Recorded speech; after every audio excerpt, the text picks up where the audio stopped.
So me and Titan, we hire a bunch of people. I've never sat on a firefighting interview, but being a firefighter and then also hiring people for my own company, I have a pretty good idea of what's going through people's heads when they are looking to hire a new firefighter.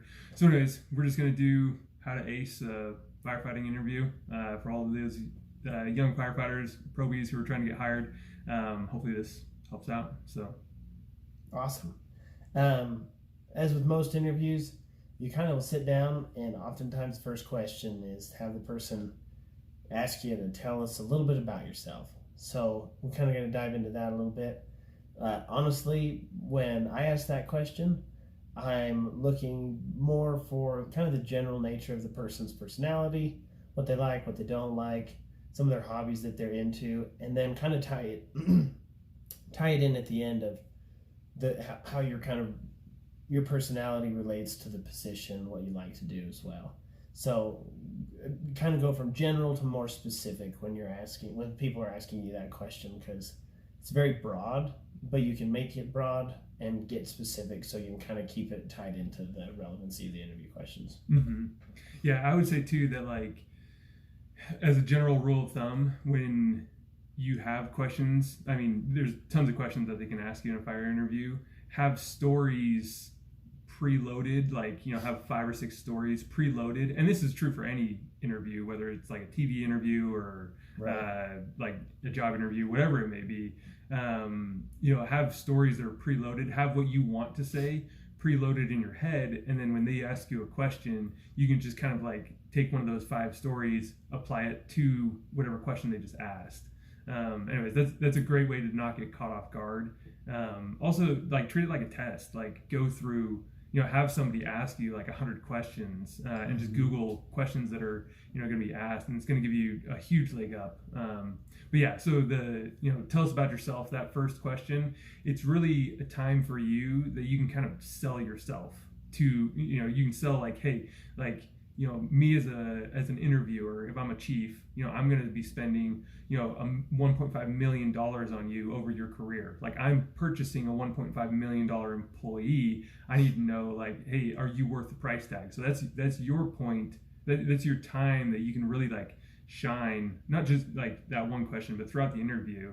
Like, you need to, one, you need to be a salesman, and 2, like, you need to sell yourself as, like, the chief is purchasing your career. So anyways, kind of view it as that, like, you're almost like not a used car salesman, but like you are the salesman and, like, the car, if that makes sense. So right, kind of a good way to get your hooks in, more or less. Mm-hmm. Start captivating them a little bit and leads them the rest of the interview. Yeah.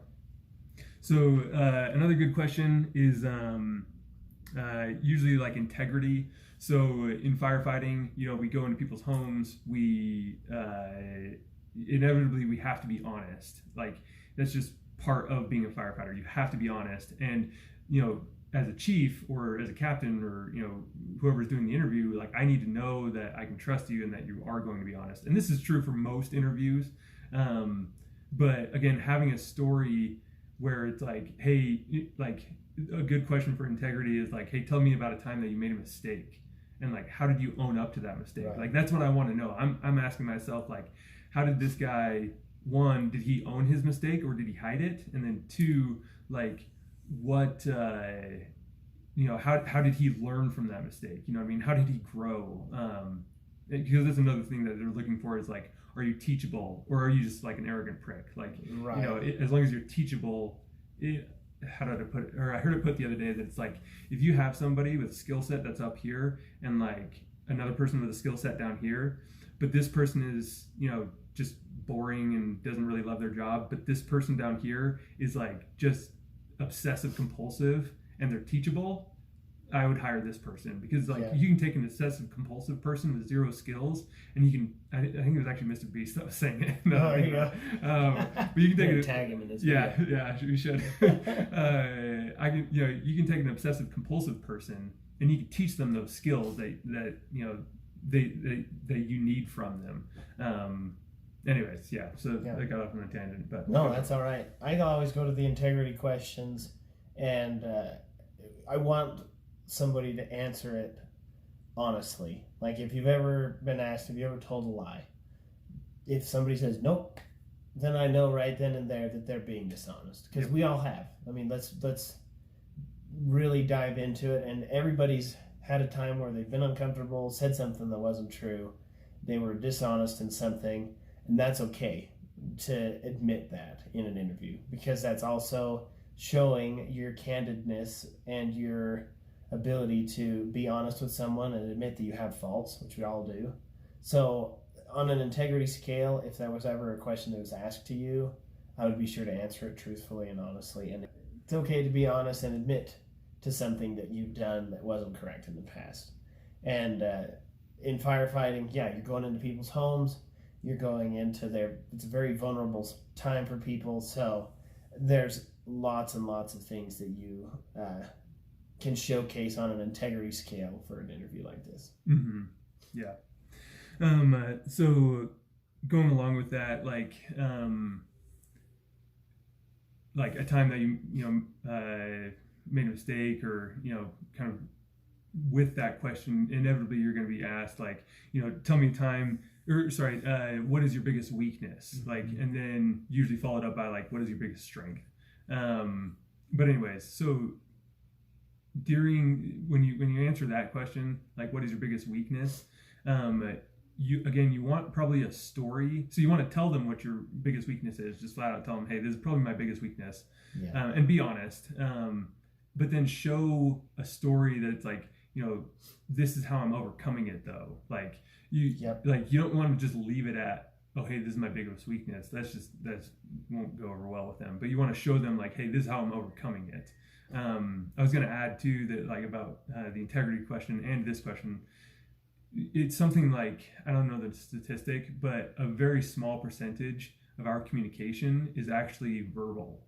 So if you are lying, they're going to pick up on it. And the thing is, there's usually like 3 people. There's one person asking the question. There's 2 people paying attention to your response. They're not asking the question. They're just trying to pick up the cues that you're like, the subliminal cues, where it's like, if they ask a question and they're like, oh, that guy's like, these 2, if the guy asking the question doesn't pick up that you're lying, these 2 guys definitely will. So yeah, there's a lot of vibes in interviews. It sounds kind of cliche, but it's very true.